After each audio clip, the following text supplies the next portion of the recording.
Hey everybody, happy Tuesday. Feels like a Monday here to me because John had a day off yesterday due to some travel. So it was nice. I worked in the morning and then I went and played golf with him in the afternoon, which is something that we just haven't done a lot lately in the last couple years. And we both want to kind of up our game, so to speak, when it comes to golf. So yeah, that's what we did, and it was great.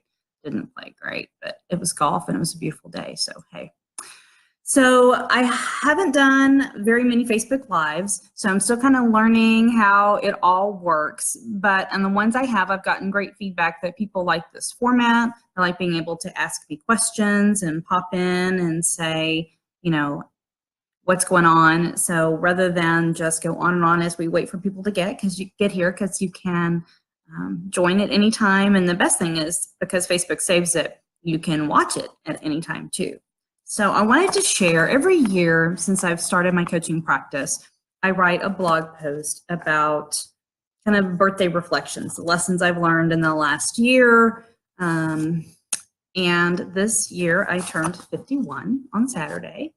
And for those of us firmly into these middle-aged years, I have to say that I like it. I like being in my 50s. It allows me to get rid of a lot of the stuff that doesn't work for me without a lot of guilt and really embrace what does work for me. So I thought, in addition to just writing the blog post, that I would share it here in a Facebook Live video of 5 things I did this last year that have not only made my life easier, but they've made me happier too. So anyway, if you're here, feel free to chat along or let me know any questions you have. But the first thing I shared, and if anyone saw this, I posted a picture of a bunch of salads sitting on my counter. And probably the number one thing I did this year that has made my life incredibly easier and me happier, hey Becky, is meal prep. John takes a salad in his lunch most days. We eat fruit every day. So on Sundays, typically, today was my meal prep day because we kind of took the weekend off for my birthday. I devote about an hour to meal prep for the rest of the week. And so here's what I do. I make individual salads so that I can pack his lunch or I can grab a lunch and go. Because one of the problems I think that people have is they have the best intentions when they go to the grocery store and they buy all this stuff and then it rots in the fridge, right? Or you're too tired by the time you get home to fix it. You're just worn out. So that's why I buy the salad stuff fresh. While I'm making salads, I start at least 1 entree on the stove, sometimes 2. And I also start a batch of boiled eggs so that while we can't multitask on the computer and like stay on task, I mean, that's kind of been proven by science, you can batch cook. And so I batch cook. So when I made salads today, I made some chicken, I made spaghetti sauce, I did a batch of boiled eggs in my Instant Pot, I made salads, and I cut up fruit, and that took me about an hour. And because nobody wants to be bored, I did it, in my kitchen. I look out into our great room here in the living room. And so I put on a television show that I taped or a movie that I wanted to watch, and I let it go in the background while I do this. And it's been life-altering. I know that's something simple to say about meal prep, but what it has allowed us to do is continue to eat well when we're tired, when we're stressed out.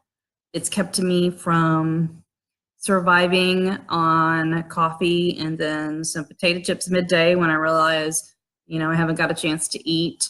And it keeps me from going through drive-through, to grab lunch when I'm out running errands. And it allows my mornings to go very smoothly. I prep the coffee pot the night before, I push the button, I unload the dishwasher while the coffee brews, and all I have to do is grab the salads and the fruit, pack the lunch, and I know that my lunch is there too. So Meal prep has made my life easier, and that makes me happy because one, I do not like eating crap and I don't like a messy kitchen. And so by doing it all at once, it allows me to have a lot more ease, and that makes me happy. Now, if anyone's really curious, when I do like bulk cooking, I use these containers. These are 3-cup BPA-free containers. And like the spaghetti sauce, yes, when you have long work days, it makes a difference. Like spaghetti sauce, this holds like I can do 2.5 of these with a pound of ground meat. And so whether it's spaghetti sauce or taco meat or whatever, this. And so this is enough for like a meal for John and I, plus enough left over for one of our lunch. And so there's protein left over to go on top of those salads. And then I freeze them. And so that way when I'm tired, on days that I am just worn down and I don't think I can even think about what to put together for a meal, all I have to do is pull one of these out, thaw it, warm it up on the stove, put it with some rice, with a salad, over some pasta. I mean, whatever protein, it always mixes easy with stuff. Throw in some spinach, there's our greens.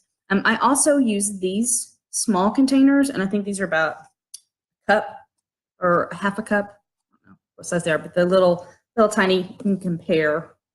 And in these, I put individual servings of protein. So I pack these with taco meat, so I can have a taco salad for lunch, chicken that I just saute on the stove with maybe lemon and garlic, and leftover pork loin. I use these for leftovers too, because a lot of times people don't eat their leftovers because they get tired of eating the same thing over and over again. So I found that by bulk cooking, because it's easier to cook a big batch of something and make several, and I stick these in the freezer too, these are freezer safe, then we always have a meal for one or a meal for the both of us within reach, and that all has to be is pulled and thawed. So that has just changed my world this year.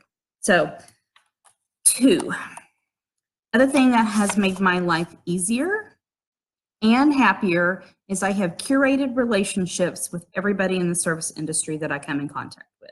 And by this, I mean the lady at the cleaners, her name is Susan, my favorite checkout people at the grocery store, the guy behind the deli, the guy behind the seafood counter.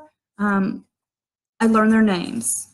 And part of this is because I think we're living in a society right now that is incredibly disconnected and lonely.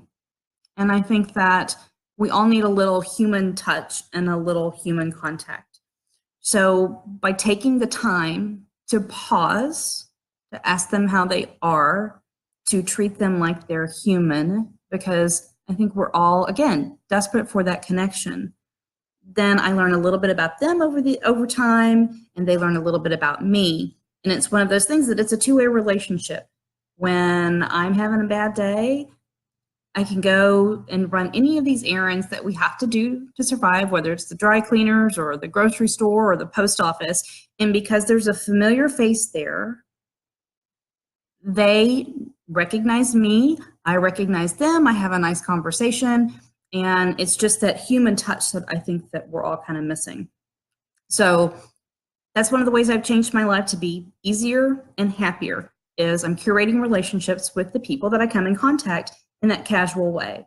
So then on days like today, I typically spend an hour at the grocery store, but today I just needed to run in and get a couple things. I was in and out in 15, 20 minutes, and I got soup from the deli. I got seafood cut from the seafood counter and had a nice conversation with Julia and Tony as they rang and bagged my groceries, all in about 15, 20 minutes. And then I was back home to get ready for you guys. So it makes a difference. I think that if you want to be happy, you need to ensure that you recognize other people and see what you can do to make their day happier. So that was number 2. Number 3, I am making more space for humor, for whimsy, and for beauty. And what I mean by this is, I think everybody is busy. I get that. And I get that no one wants to attach to busy as an identity, but that doesn't negate the fact that you got a lot of stuff you got to get done every day. And it's so easy to just push, push, push, and hustle, hustle, hustle without stopping to smell the roses, so to speak.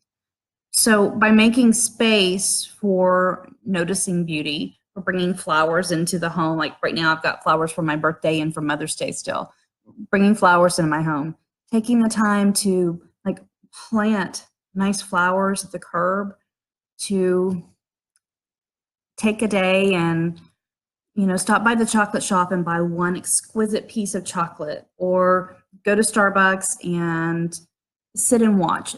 All those things bring beauty and pleasure and a little whimsy here and there. The other thing too is, it's humor. A lot of my clients are dealing with serious, serious stuff in their life, serious things. A child that's ill, a child that has a mental illness, divorces, stress at work. And so with as much serious things as I deal with on a daily basis, I think it's really important to find humor. Now, one, there's that gallows humor when things are really bad, but you got to find a way to seek the humor in it so that you can in some ways save yourself. But those are the days that I also go to a book that has, a light plot that's humorous. I keep movies that are funny on the DVR, and I will rewatch parts of them. Like one of my go-tos right now is Jumanji: Lost in the Jungle with The Rock and Kieran Gilliam and Jack Black, because it's hilarious and it disconnects me from the seriousness of life, and that makes life a lot happier, and it makes me feel like that the things are easier to manage and to deal with. So number 4, I don't know about you guys, but I have gone through spells where I'm completely addicted to my phone. So this year I've made a real concerted effort to put my phone on Do Not Disturb during the day. And I don't know if most of us, if you have a smartphone, you have this feature. To me, it's the little, I have a Samsung phone, so it is the little, I don't know if you can see it, but it has the little circle with the little minus in it. You can't really see it, I'm sorry. Anyway, and I put my phone on Do Not Disturb. I have an okay list for that Do Not Disturb thing. So John can get through to me, my kids can get through to me. Some of my clients are on that list if I know that they're kind of going through a crisis or that sort of thing. And then I leave my phone on the charger on the table and I work.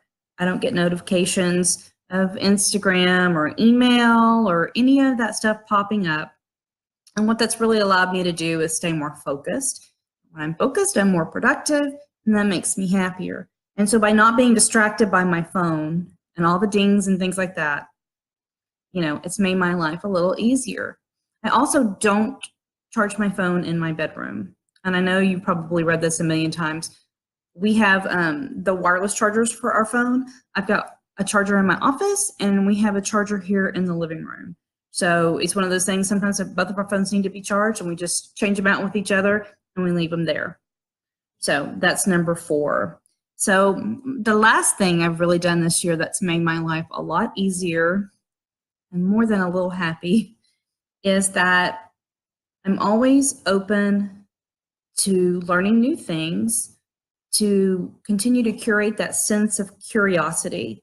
And so one of the examples I have is, but on the flip side of that, there's a but to that though, is I was invited last time I was at Nordstrom's to come back, and they had a makeup artist from Chanel coming in. And so I'm open to learning new ways to do my makeup. I mean, I definitely need a different kind of makeup now than I did when I was 30. I mean, that's just the reality of aging. And so I did, and this was like top makeup artist. She knew her thing, much sought after. Chanel flew her all over the country and the world to represent Chanel Beauty. And she asked me what I liked, and then she didn't listen to a single thing about what I liked about makeup. And she put this really pale orange lipstick on me, and I'm like, I would never buy that. And she was like, I bet all your lipsticks look the same. And I was like, no, actually, no, they don't. But, you know, I know what my preferences are. She put red eyeshadow on me. So be open to learning new things, right? But also listen to your gut about what really works for you, whether it's in business, whether it is in personal life. So those are the ways that I am open to learning new things. I'm constantly reading new books. I'm reading new blog posts. I have a business coach. I have friends that are so super smart and wise. And I can always reach out to them and say, hey, what do you think about this? I'd really love an opinion on, you know, this program I'm working on. What do you think about this? And so, you know, for some of y'all know I've got a new program coming out June 1st called Finally Love Your Life. And I did my first outline back in like August.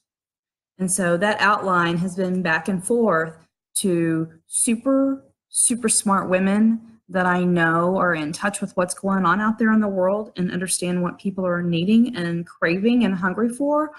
And I talked through every single lesson with my business coach, who is also not only is she a great business coach, but you know, she's a licensed therapist and has been a therapist for over 20 years. So she understands the psychology of what it takes to create change when you want lasting change. And so I've listened to all of these really smart people. But when I've come down to the decisions that needed to be made, I've had to listen to my own gut and what's right for me. And that keeps me happier. And though it may not make life completely easier, because I'm sure following a formula and listening to the wisdom of others can sometimes make life easier, I've ensured that it stays easier on my terms. So those are the 5 things I've done this last year that have made my life easier and happier.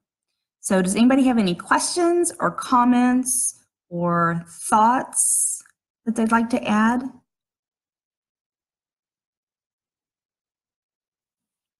Grab a drink of water while y'all look at that.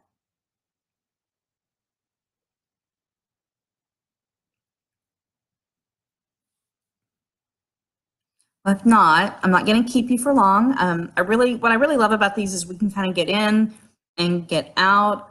It allows us to connect in some ways, and it also gets the opportunity to see kind of what's going on out there, and I can see, you know, what folks are dealing with. And I remind myself that, you know, my experiences are my experiences, and being open to the ways other people are living and having that modeled for you, that curiosity, that being open to learning, that is what keeps making my life richer and more. So yeah, glad you like these ideas, and feel free to continue to comment if you're rewatching this video, and I'll pop back in here and there. Okay, bye everybody, have a great day.